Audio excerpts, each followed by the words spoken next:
Even though the Wakulla County Sheriff issued an evacuation notice for those living in the low-lying parts of the county, many decided to weather the storm.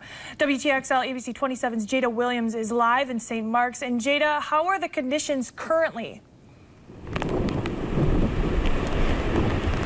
The wind has picked up and rain is starting to fall, and I am actually right here at the St. Marks Post Office. Now, to put things into perspective for you, the St. Marks Post Office saw a lot of flooding in Hurricane Dennis. Hurricane Dennis is the worst storm that many people living here in St. Marks can remember. That happened in 2005, and the flooding came all the way up here. I'm going to get my cameraman to pan down there, and it came from the river, so you can see how far that river water moved all the way up here to the post office in St. Marks. Now, people are saying that the Hurricane Michael will be worse than Hurricane Dennis. But some of those people living here in St. Marks decided that regardless of how bad the storm is projected to be, they want to stay home. Heavy rains, strong wind, even flooded roadways. You got to either hang tough or just go, God, I wish I'd have left when I had time, but we try to hang. Something many in St. Marks are choosing to do. The ones that left, I'm glad they did. And the one that stayed, they got to keep an eye on all their stuff. I'm glad they're staying because I'm not the only dumb one. For many, the decision to stay boiled down to protecting their businesses, like Andy Lynn. They'll just protect our interest here, keep eye on everything, and make their stuff stay safe. Many in the area are reminded of one of the worst storms to ever hit St. Marks, Hurricane Dennis back in 2005. That was rough. That was a lot of water. One key difference for the Lynn family is the time of the year that a hurricane comes. The season to put out crab traps was October 5th. The season runs from October to May. And Dennis hit, as you know, in July. So therefore, our traps wasn't out, so we didn't lose on that end. It was mainly high water damage that we suffered during Dennis. But despite what residents have already seen from Hurricane Michael and memories of Hurricane Dennis, those who are sticking around are hopeful. When you live this close to the water, you learn to endure with it. You learn to endure. That's about it. That's all you can do. Well, hopefully those guys are safe. And Jada, are local deputies helping people out in that area?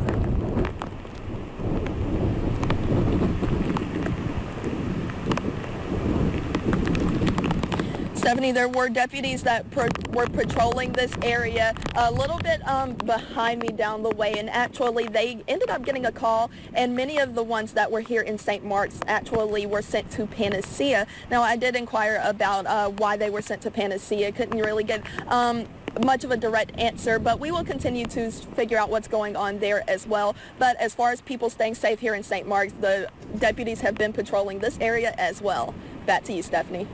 A Tallahassee family is thankful no one was hurt after a 70-foot tree crashed into their home. WTXL ABC 27's Jada Williams spoke with the family about the traumatic experience.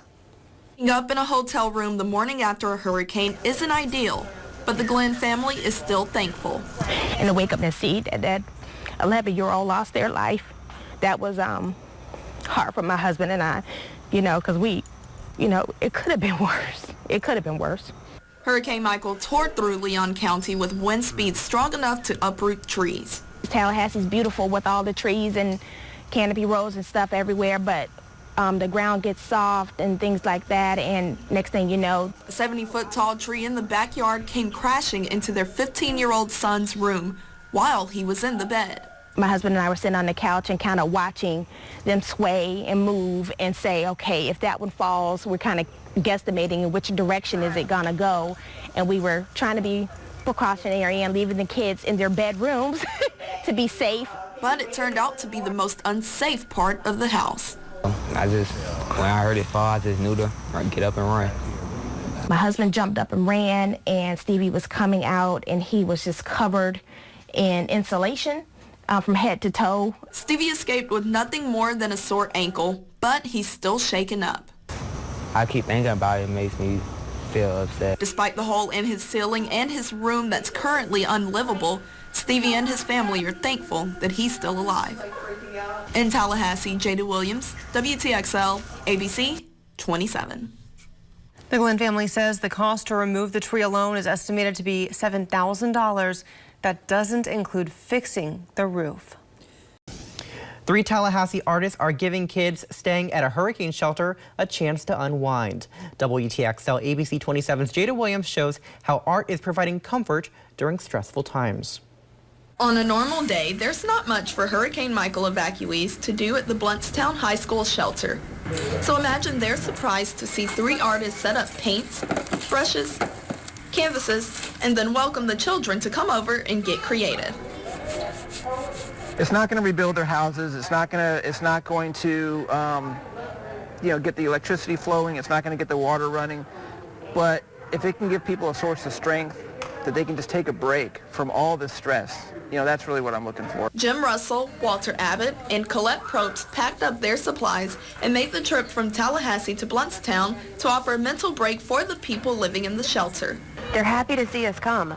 They're happy. It's a break for the parents to kind of just know that their kids are taken care of, that they have something fun to do on this beautiful day. A lot has happened, so everybody's finding some excitement in this. The children immediately took to the canvases to unleash their creativity. Coming out and painting while staying in the shelter is providing a peace of mind, not only for the children, but also the families as they await what's next. But most importantly, they're showing that they're all Florida strong.